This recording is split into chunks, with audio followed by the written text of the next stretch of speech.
Great. Good morning, everyone, and welcome to Morning. the ICG's Digital Academy webinar series. I'm Sally Allsop, the ICG member responsible for our webinar programme. So this morning, we're delighted to welcome ICG member and co-chair, Kath Rhodes.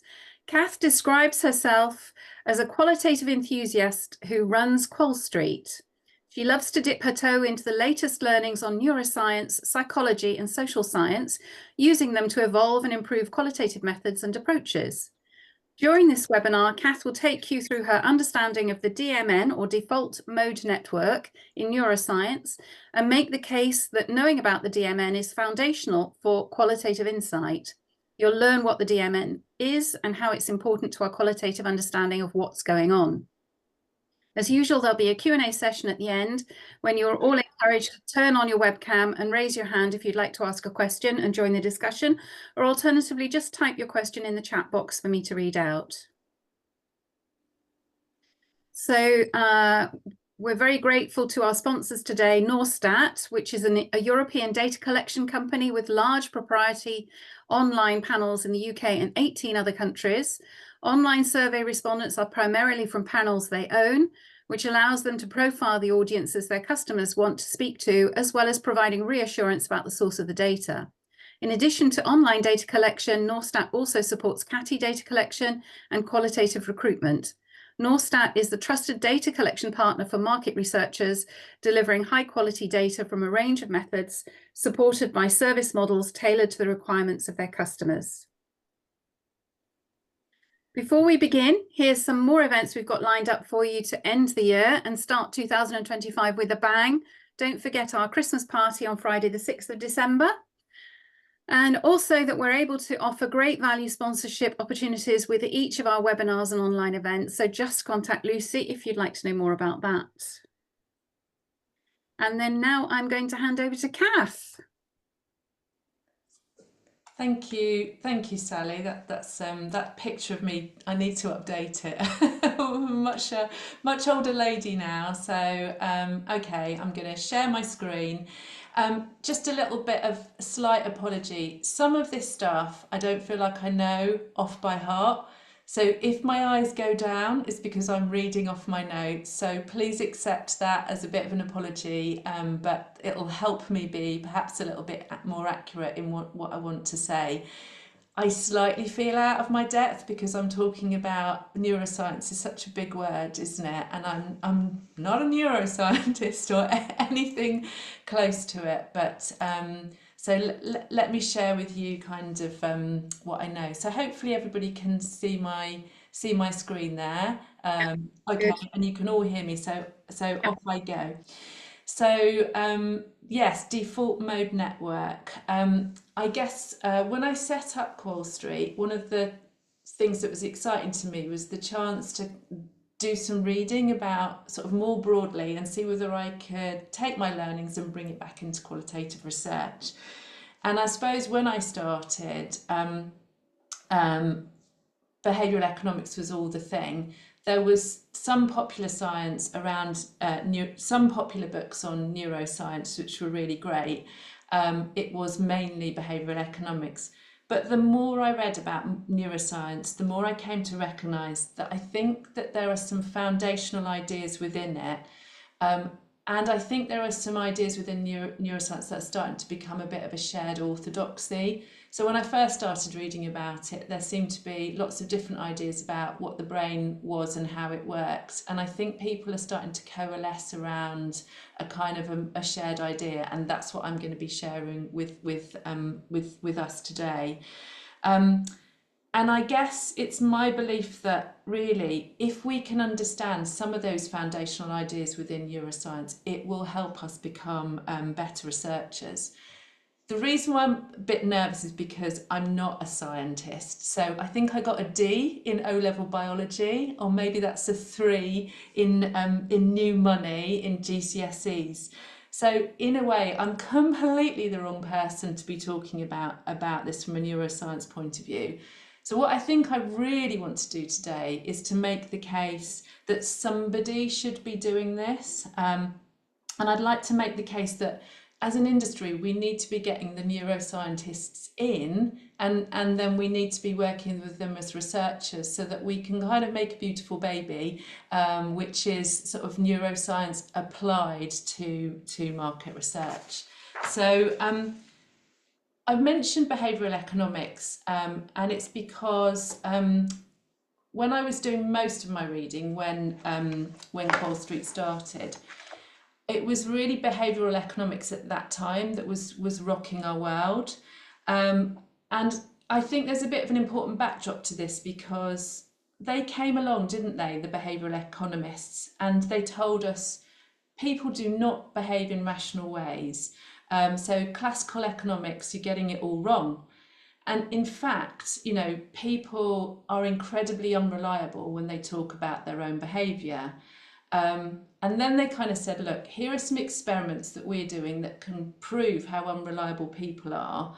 And once they proved that, they were really kind of then thinking, knowing that people are unreliable, how do we help people, how do we understand that, and how do we help people change behaviour? And so behavioural economics was all about behaviour change. And all of that had a massive impact on us, didn't it? Because once we had to take on board that research was unreliable, or that people's reported behaviour was unreliable, we then had to think about how we did research. And the world of research adapted. We developed new methods, we got new tools, we doubled down on science. And actually, we started to try and claim that we were being scientific in our method too, as a response to behavioural economics. So is this guy familiar? Sorry, just trying to move my slide. Do you recognise this guy? No? Rory Sutherland. So he has been writing for goodness knows how long in like MRS publications, and he talks an awful lot about market research. So he works in advertising, and he's a massive proponent of behavioural economics. And he was kind of always saying, oh, market research, it does it really badly. But at the same time, he'd always pop up in Research magazine. So I felt like he very cleverly rode two horses, because he became this kind of sort of person that talked a lot about behavioural economics and its relationship with research, and sort of told us that we were doing it all wrong. And well, so I'm going to come back to Rory at the end of it. But behavioural economics didn't just impact the world of research. It kind of went everywhere, didn't it? So we learnt in research about heuristics. We learnt about things like, does risk aversion, you know, people hate taking risks, don't they? Availability bias, anchoring. We learn all of this stuff from the brilliant behavioural economics, and we also probably as researchers learnt to spot that kind of behaviour. We were told, oh, people can be easily primed, and we had to think about that in the ways that we were doing research. And we had to understand that there were ways that people's behaviour could be changed through nudging. So, for example, put fruit in front of people if they're in a canteen and they're more likely to pick it up rather than chocolate, or default people into pensions rather than getting them to do the heavy lifting of having to work on it. The government even set up nudge units, and away we went. So behavioural economics really made it big time. And it was this guy that was king of behavioural economics, Daniel Kahneman. So I believe that he's recently died at a brilliant age of 90. And I think he left a massive legacy for us. His seminal work, obviously academic wrote so much work, but his seminal work was that we perhaps have all read, is Thinking Fast and Slow.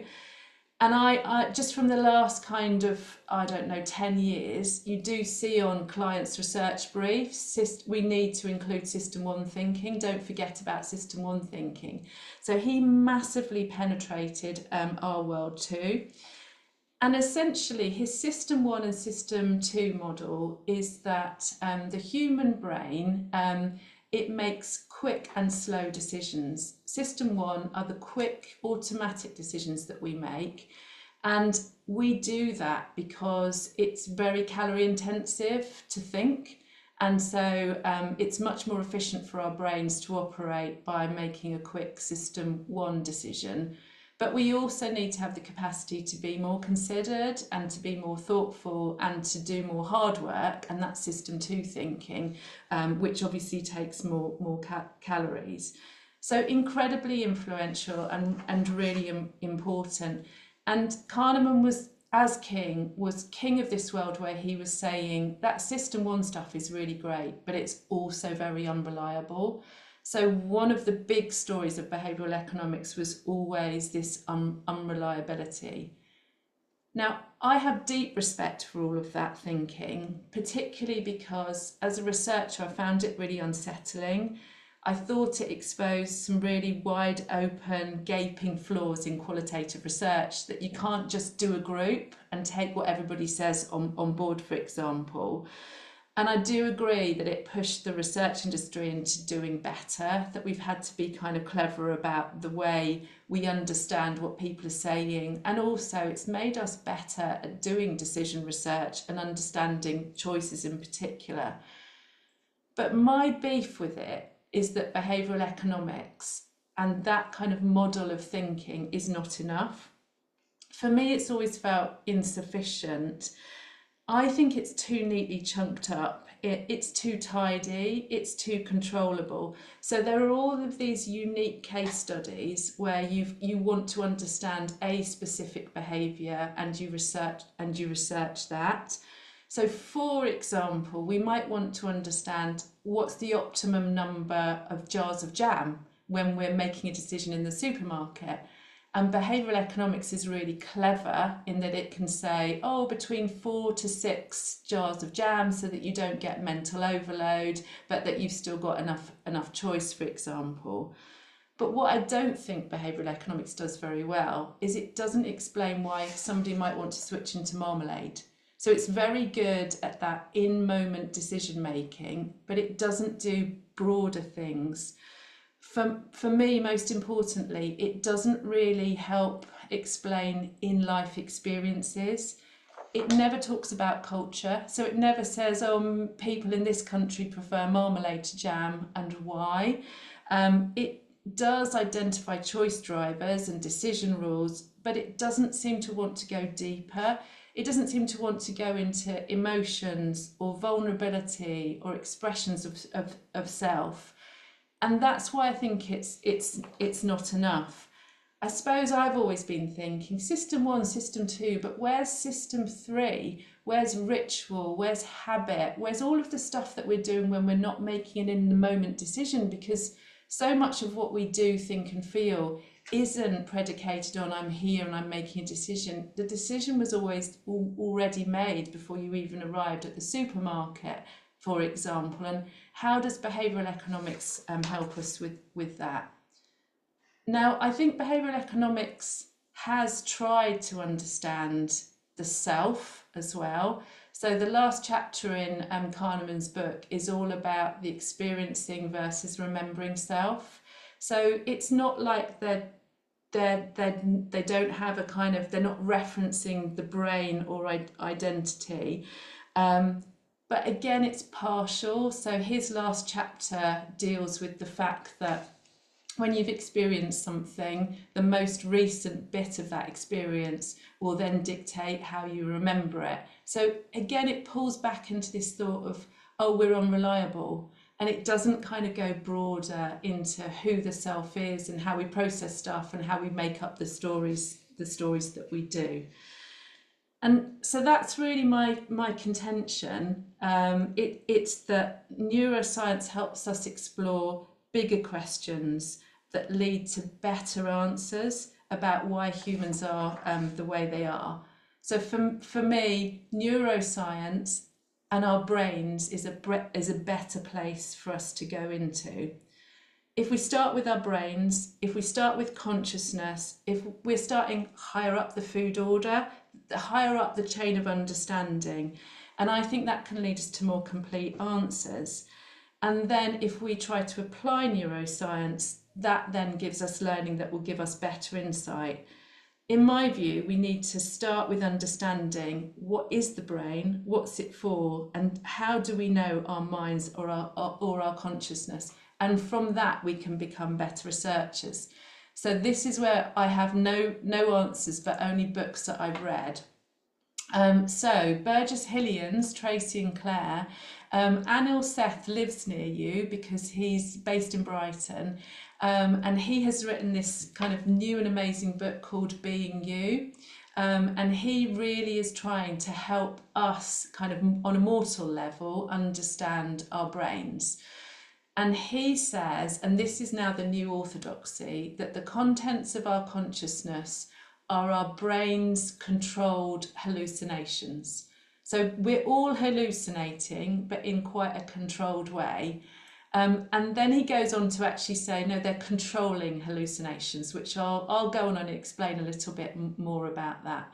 But our brain is just kind of giving us a best guess idea of what's going on. That's essentially kind of the orthodoxy in neuroscience now.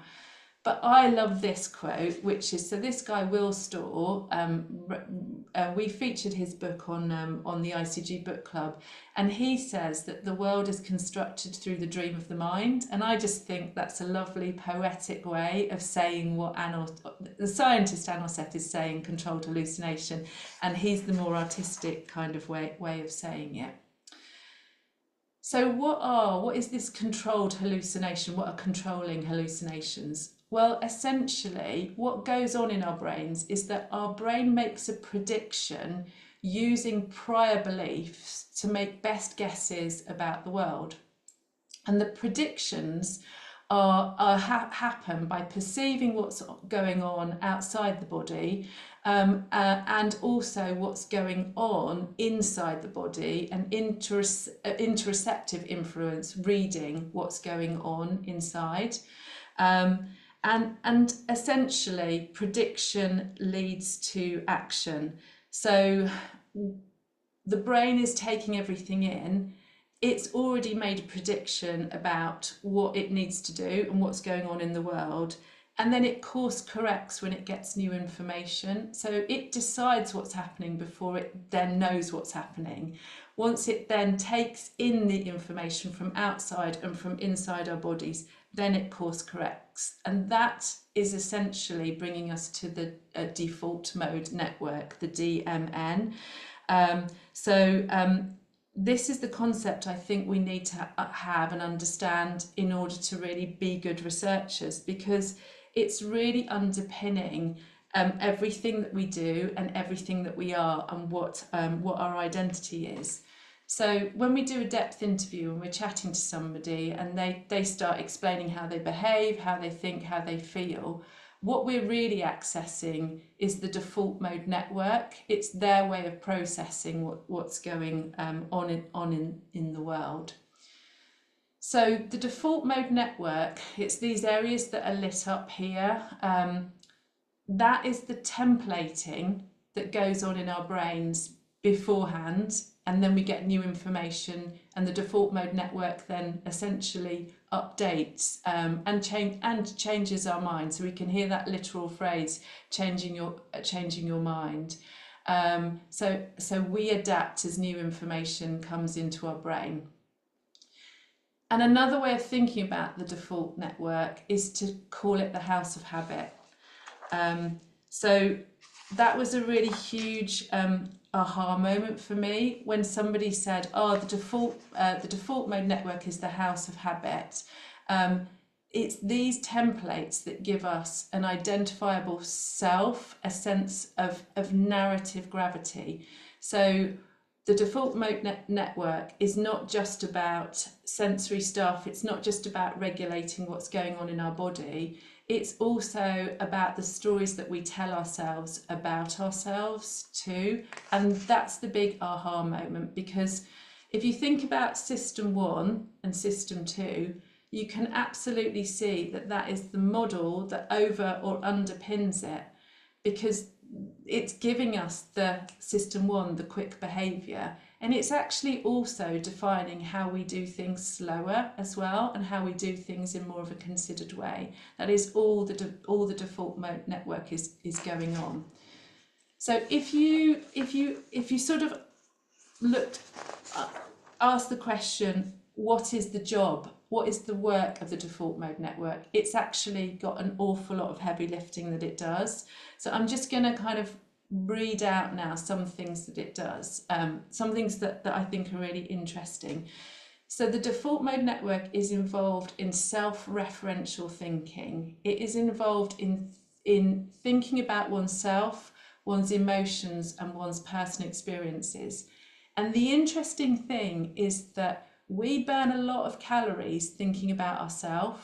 So within the default mode network, the default is to come back to self and to go, what's that got to do with me? So example, somebody says, Anita, I'm running a marathon. You say that to your friends. Somebody's going to start thinking, I couldn't do that. Like the default is, how does that information relate back to me? We are always quite self-referential, and the brain is doing that on purpose because it's useful to keep us alive. The default mode network is also to do with autobiographical memory. It engages in recalling past personal events and memories. So that stuff that Kahneman was talking about experiencing and remembering, that's going on in the default mode network. It's also really significant. It's about future forward. It's about future planning and imagination. So it's the parts of your brain where you're mentalizing. It assists us in imagining future scenarios and potential outcomes. And that's incredibly important for staying alive, because we need to, that's our intelligence, isn't it? And also really critically, it isn't just about self, it is about theory of mind. So the default mode network is involved in helping understand other people's perspectives, intentions, and emotions. So gosh, a lot. So a couple of things for us to pull back and to give you an example of this house of habit. So just a question to ask yourself. Are you an introvert or are you an extrovert? Where do you get your energy from? Do you get your energy from the group? Perhaps extroversion. Do you need a lot of recovery time when you've been in a social situation? Perhaps introverted. When you get new ideas, where do they flow from? And I would say, if I was going to apply that question to me, I would say the answer probably depends. So I'm probably, I don't know, I feel a bit 50-50, but some people might say they're more extrovert or more introvert. But I think they would also say, actually, the answer depends.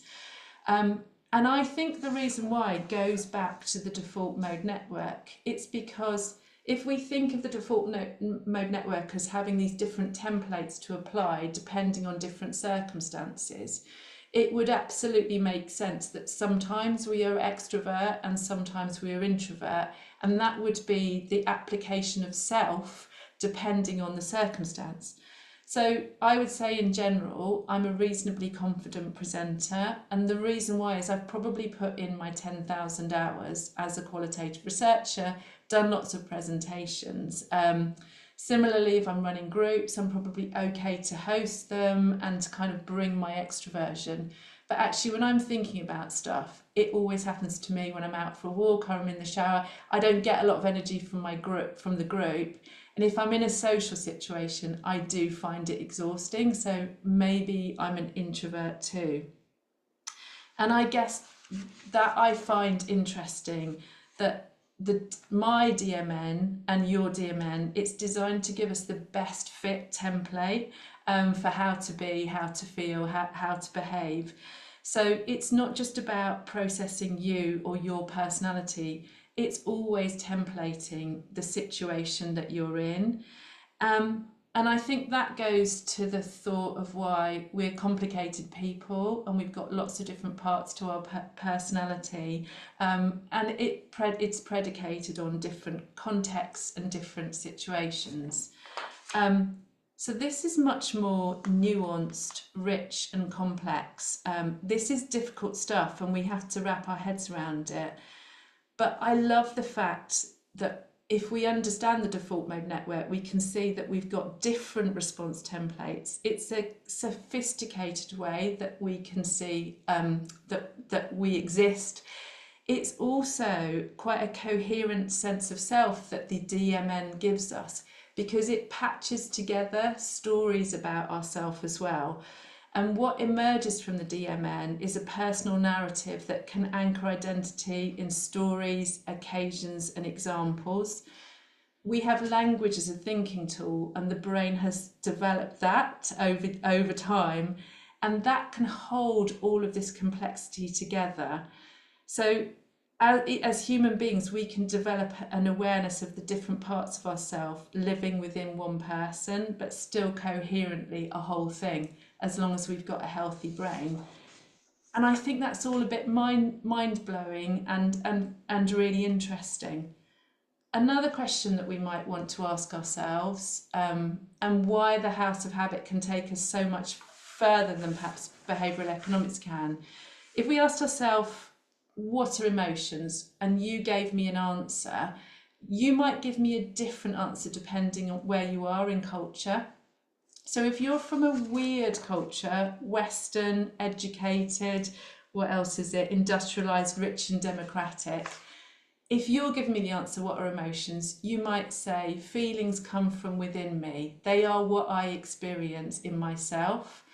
But if you're from another culture, if you might say, an emotion is laughing, an emotion is crying. It is a concrete thing. It isn't what I'm feeling, it's actually what I'm doing.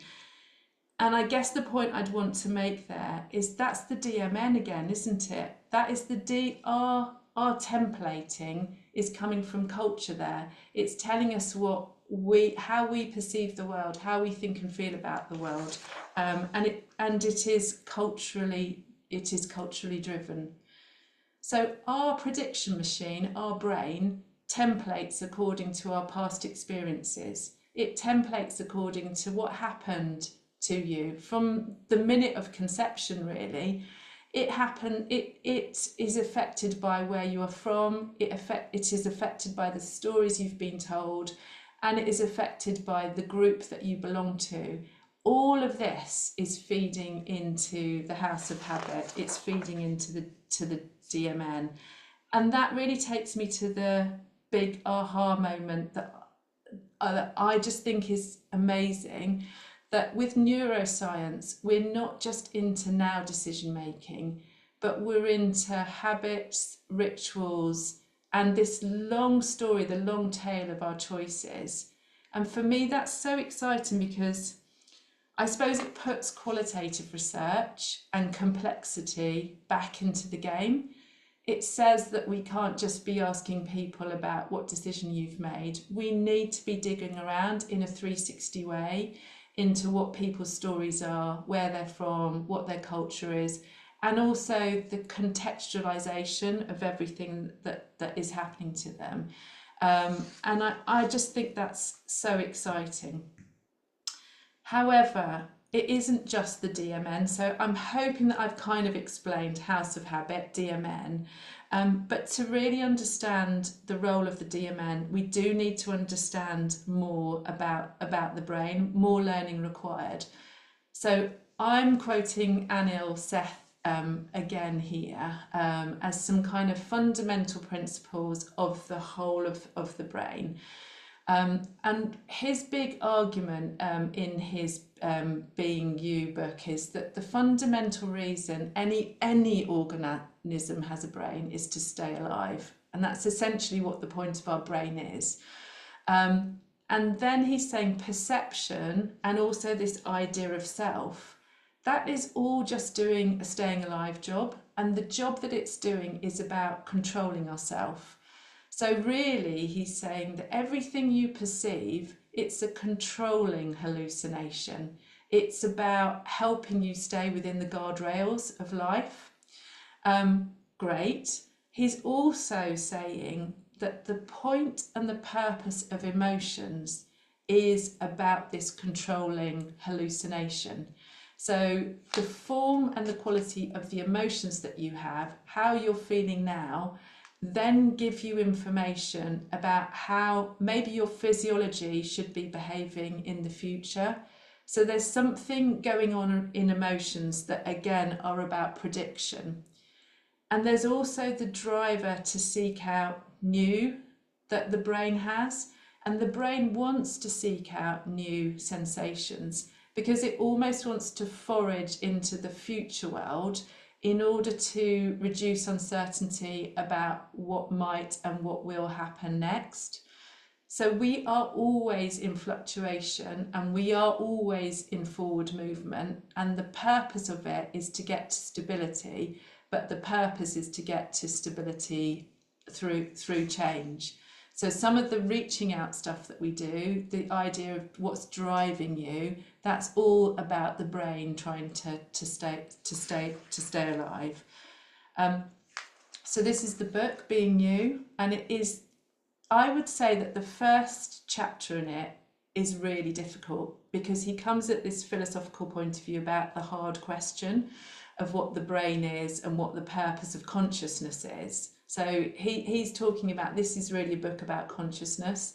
I found that really baffling, but then you get into a next section, which is some of the stuff that I've been talking about, which is the how and the why of the brain, how it works. So don't get too put off if you don't understand the first bit, because you can definitely go on and understand more.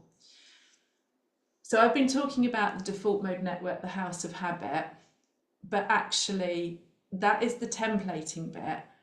But we massively need sensory experience in order to stay alive.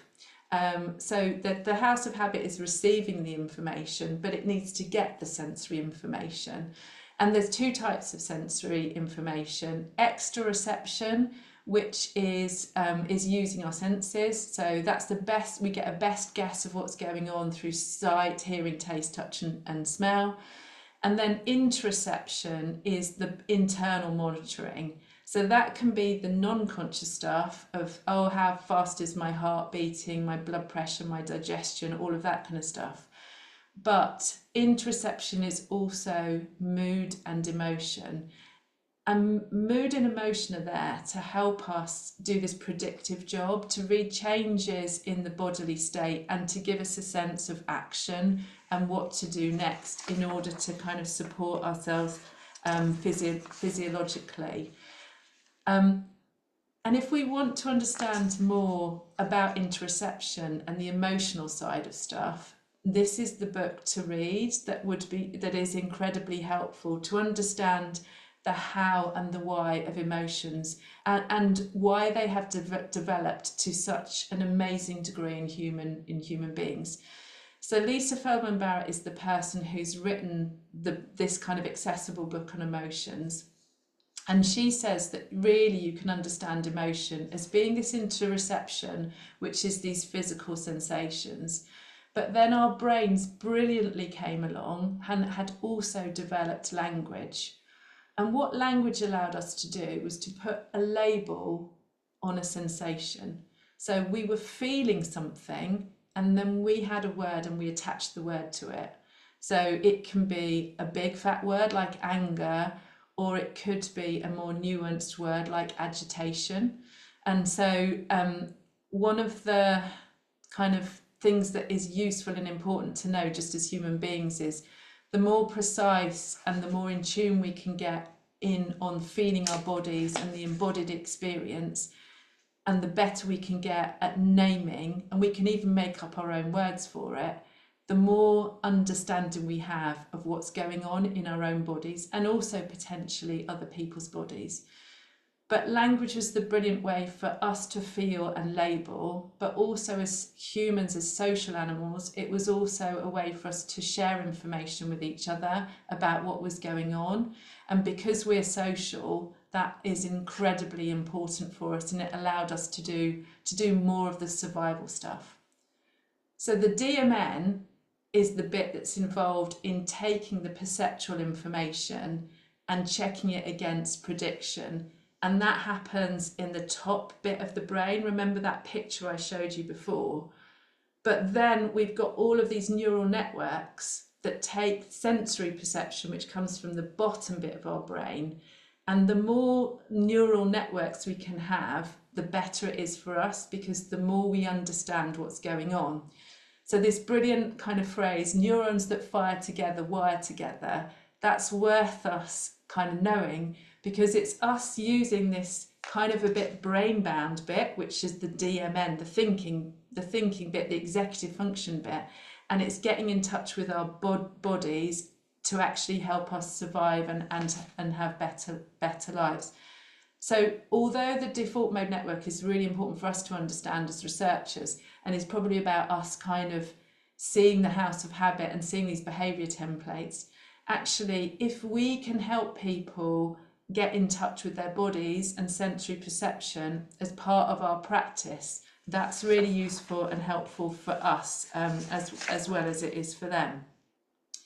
So some of the work that's interesting on this and helps explain this sensory perception part of the brain is work done by Norman Farb and Zindel Siegel. So they wrote a brilliant book, and in that book their main message was that the default mode network has a tendency to put on the blinkers. It really likes to stick to its templates and actually cut out sensory experience, and actually it can dominate, and that's why we get stuck and why we have fixed positions, because the DMN is saying, don't want to spend too many calories, already got a template, want to keep on going as I am, no, I don't want to feel my feelings, let's squash it all right down, that's not helpful to me. But actually the DMN is then not being helpful to the wider body. It is, and what's in this book that was fascinating is when they've done brain scans, they can see that the DMN almost tries to extend the parts of the brain that it has controls, and it can start to overrun the parts of our brains that are involved in sensation and feeling. And it's almost like putting the blockers on, which then can lead to depression. So in a way, you can describe depression as being a brain without a body, because you've lost that connection between the top part of the brain and the bottom up part of the brain, and therefore you're not feeling your feelings, you're not getting those sensations. So interoception is incredibly important, and it is what gives us new perspectives. And we get new perspectives via perceptual inference. So it's what updates the DMN.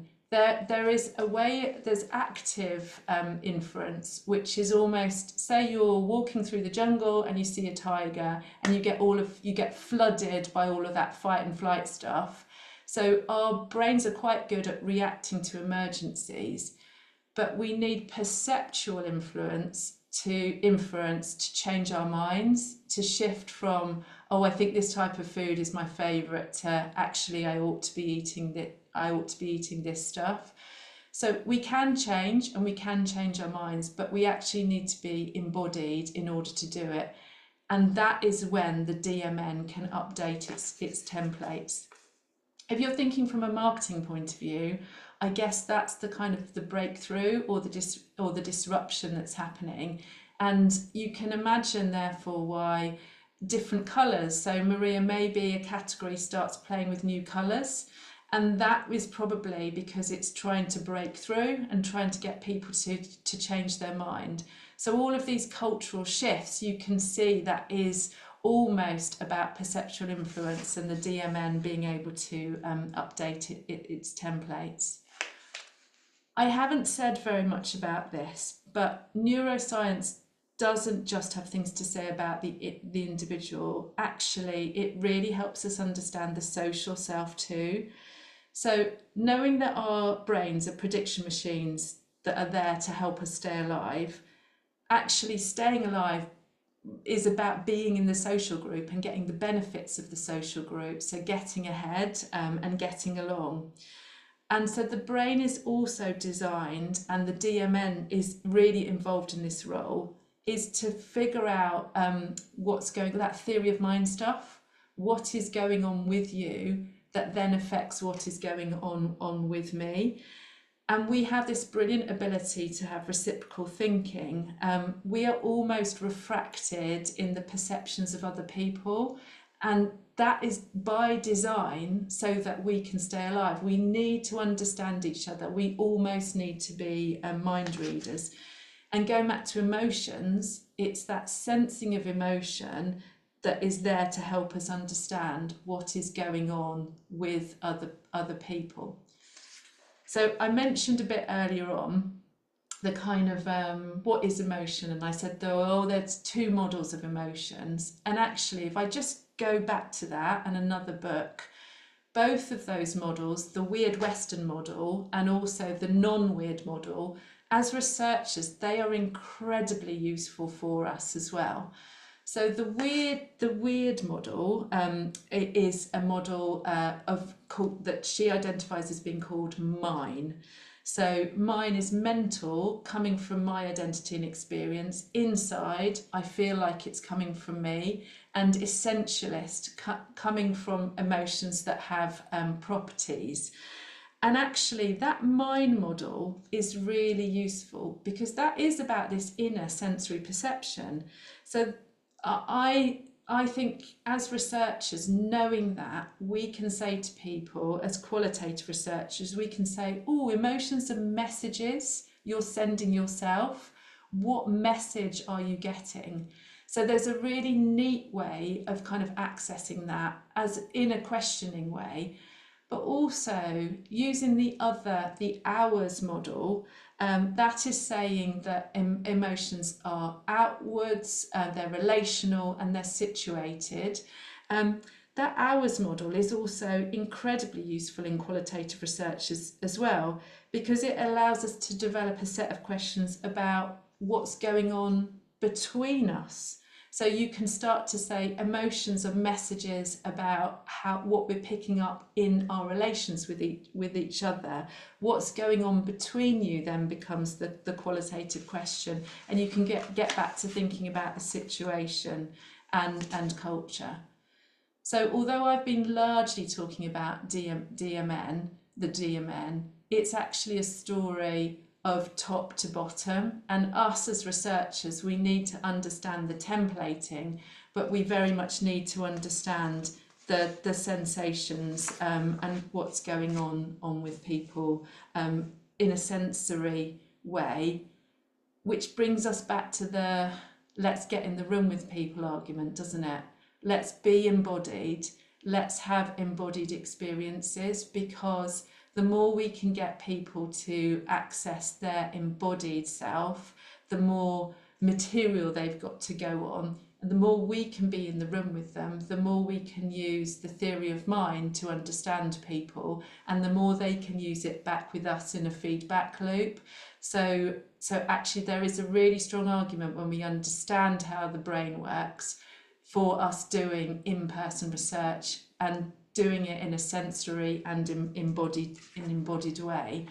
I think we need to start shouting about that to our clients, that if you understand the brain, you kind of therefore know that it's much better to be doing work and being with people at least some of the time. So we've seen DMN. We've seen that we need to understand emotions, we need to understand sensory perception, and we've got this top to bottom model that relates all of those together. But I just want to do a quick shout out to another model of the brain, and I can see Claire smiling there because this is a model of left and right brain, of those left and right hemispheres. And this is a cartoon of a guy called Dr. Ian McGilchrist, who's one of those amazing people that I think he started off life as a mathematician, and then he became a psychiatrist, and now he's a philosopher. He's just one of these super brain people himself. And he's written this book called The Master and His Emissary. And rather than looking at the top-down bits of the brain, he is looking at the job that the right and left hemispheres do. And what he said is that the right part of the brain is the master. The right part of the brain is the big thinker. the conceptual person, if you like, the visionary.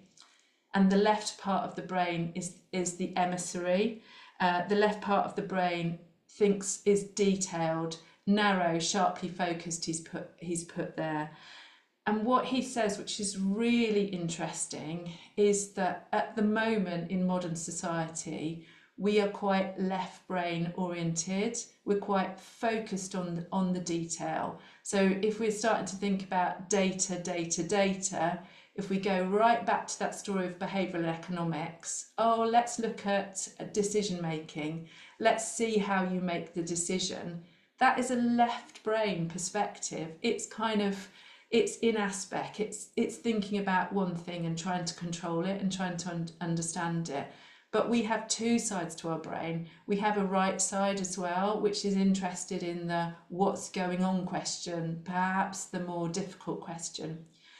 And the other thing that McGilchrist says that is really interesting is that although the right part of our brain is the master, sometimes the emissary takes over, and the emissary thinks it is the master. It doesn't realise that the master is not in action. So that data, that's all we need. That's really important. That is probably the left brain thinking that it is the master, and really it has kind of lost control. And I think this goes all the way back to the hallucination, the dream of the mind, and the fact that actually our brains are quite delusional. And that is a really important point, because delusion is potentially all around us, which sort of leads me to my last thought, which is around AI, and AI being a simulacrum of real life. So I heard, I think Michael Parkinson has been brought back from the dead, and he is interviewing celebrities, but it is AI Michael Parkinson. If you've heard it, I think Maria's nodding, she might have heard some of this. It really, really sounds like Michael Parkinson, like all kind of his style, his charm, his brilliant way of doing interviews. And I suppose my worry about AI is because our brains are essentially hallucinations, and if our brains start to receive something that feels so similar to the human experience, it can actually accept it. The DMN, if we go back to that house of habit, it can kind of go, yeah, that'll do. That's good enough as my idea of what a human thing is. So we're living, if it's a controlled and controlling hallucination, and if our brain is very fallible, we need to be careful about AI, because we might be getting duped by something that we then change our DMN in response to the experience we're getting, and we start to become altered by something that isn't human and isn't a real animal. So that's my kind of, obviously AI, amazing tool, but watch out, we need to be careful, because we're so easily fooled, and our brains are like the behavioural economist said, they are unreliable. So neuroscience, I would say, come on, Rory Sutherland, don't be banging on about behavioural economics. We need you to do your TED talk, and we need you to be stepping forwards and saying neuroscience is where it's at. Behavioural economics has been great. It makes sense as a practical output of where we are in neuroscience. You can see they're really related. You can see that behavioural economics sits on the shoulders of neuroscience. But if we actually go to neuroscience, there's a lot more to learn, to know, and then to appreciate and to apply to the world of insight and research. I think we can start with the DMN. It really helps us understand how emotions are made. It helps us understand the social self. It helps us understand it's a fundamental concept that when you start interviewing people and you know a bit about the DMN, you can kind of go, that's the house of habit, you're templating there. And you can start to talk to people about that as well. That's you being you, isn't it? And then you're connecting with them and they understand you when you say that kind of thing. So I really genuinely believe that neuroscience can start to inform the very specific kinds of questions that we should be asking. I think it's lovely to be able to say to people, emotions are signals. What's it telling you? Like, that's such a fundamental shortcut that people can understand and get. Or we can be saying, emotions are things that happen between people. What just happened there? You know, that's another brilliant way. And by understanding the brain and the purpose of emotions, we can talk to people like that. I think neuroscience shows us the real benefit in cultural, individual, in being social, being curious, being qualitative often. I'm trying to make a big case here for qualitative research. Sorry, quant people. But I'm sure there's loads to learn if you're a quantitative researcher. It's just that I'm a quali. So I would just say, oh, come on, research industry, let's start learning more about neuroscience and applying it to insight. It will be really, really helpful for us. And then my last thought is AI, and it's getting better at seeming human all the time and therefore fooling us perceptually. And if we're living in this hallucinatory experience of the mind, we really should be concerned about its impact as well as excited about its potential. And that is me done. And I'm sorry if I waffled or I wasn't very clear. I apologise, not a scientist, but hopefully I've made my case that we should be knowing more about this. And I'll stop my sharing. There we go. That was amazing, Catherine. You've clearly spent an awful lot of time reading books lately. So thank you very much for doing all that background reading and presenting all this to us. We've only got a few minutes left, I'm afraid. Has anybody got any burning questions they'd like to put to Catherine before we have to close this down? I don't have a question. Well, if somebody has a question, I thought it was just brilliant and amazingly clear. So don't think you Was need it clear? Oh my God. Oh, it's so clear. Thank you. And it reminded me of other books, and I was thinking about, do you know The Mind is Flat by Nick Chater? No, put it in the chat. In the chat, it's called The Mind is Flat. I'll do it now. But anyway, it sort of goes one further, and he said we don't have any intrinsic values. What we do is we have a very fast computing memory that draws on, as you said, what we've learnt before and what's worked for us in the past. And he talks about a number of things that are exactly what you said, which I made some notes, but things like emotions. Sometimes when we are aroused, a physical arousal, we then look culturally to what that should be. Should it be fear? Should it be panic? Should it be emotion? Should it be sex or whatever it is? Yeah.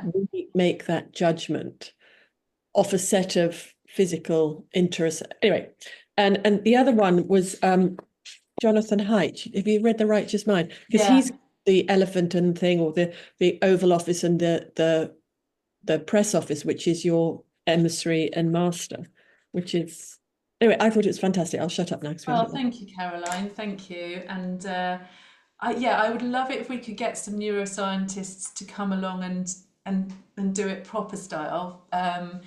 It does feel like if we could connect with them as researchers and tell them what we're trying to do, that would be helpful. We could learn loads more and we could go further. David, you've got your hand up. Would you like to ask a question? Yeah, I would, and make a comment. Thank you. That was really good. That was fantastically interesting and gave me loads of things to think about. How to Change Your Mind by Michael Pollan is an absolutely brilliant book to read. Lots about the default mode network there. The interesting thing, two thoughts really. The first is, as researchers, it's quite challenging because the default mode network is most active when we're not doing anything. Yes. When we're just daydreaming or we're not engaged in a task. If you put someone in a tube and scan their brain, don't give them anything to do, the default mode network lights up. Yes. You do give them something to do, it doesn't. So it's interesting for us when we're asking people to do things, the default mode network is not active. So I don't know what the answer to that is, but that's an interesting challenge. And the other thing about us as people is the more active the DMN is, the more likely you are to suffer from, as you mentioned, Kath, depression, OCD, anxiety, because you have that doom loop where you are kind of self-referring all the time. There's some brilliant work being done by Imperial College and Johns Hopkins in Baltimore on the use of psychedelics. And what psychedelics do is to reset the default mode network and increase psychological flexibility. So there's loads of interesting research going on there about how people can become healthier if they're not always walking down the same path in your house of habit. Sorry, I want to be quick so other people have got some time, but loads to talk about. Maybe we can have a conversation about that sometime. Yeah, I mean, it feels like we could go on, and we should really. Yeah. Marie, Thank you. quickly, I think you must be the last question. Oh, you're on mute. Brilliant, absolutely brilliant. My mind is buzzing away. It was so enjoyable. So thank you so much for that. So much work. Putting you slightly on the spot, I don't know, as a qualitative researcher myself, I want to read all those books, but you know, where should I start? Which one would you say is the most, I don't know, applicable, or is it really where, I mean, the emotions one sounded good. I don't know. I think How Emotions Are Made, yeah. And also maybe to use a bit of AI as well and get it to do a bit of summarizing stuff for you, perhaps too, or some kind, because but I do think that for you, Maria, like I know you're really interested in colour, like that sensory perception and helping people. I do think colour helps people break out of their default bit of the DMN. So I think you might be most interested in that, How Emotions Are Made one. Yeah, brilliant. Thank you so much. Mike, just very quickly, I saw you raising your hand there. Go ahead. Oh, you're on mute.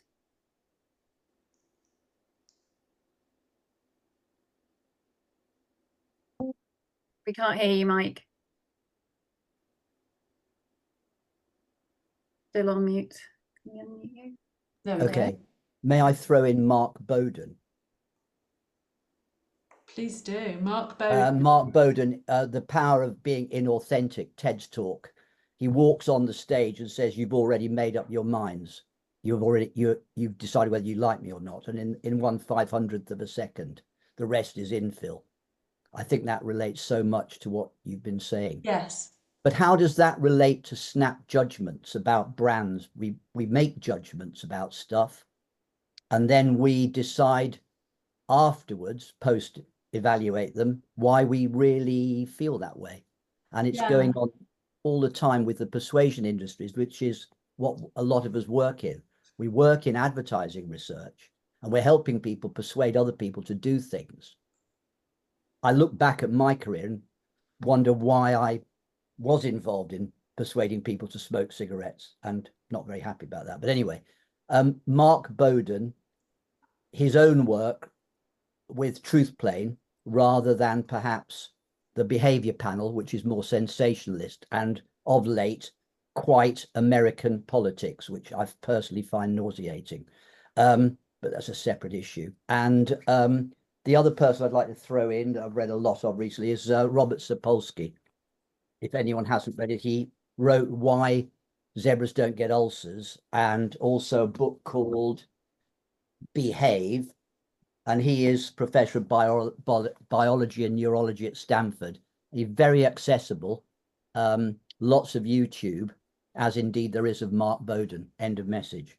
Thank you, Mike. Oh, sorry, a week ago, somebody wrote about a book that discussed the difference between the focus groups for Leave and Remain, the way in which Leave got the focus groups absolutely right, hence those fringe voters were persuaded to vote the way they did, whereas Remain didn't really get stuck in and understand what was actually going on in people's minds. And I can't find the reference to that book, which I would dearly love to read. So if anyone can remind me, that would be great. Okay, I think we've run out of time now. So thank you very much indeed, Kath. That was a really fascinating whistle-stop tour. But certainly you've left us with lots of book references and things to read about and lots to think about. So thanks very much. Thanks to everybody for joining us today. Look forward to seeing you again at some future online event with and maybe face-to-face. Thank you very much. Nice to see you, Kathy. You Bye, too. everyone. Thanks, everyone.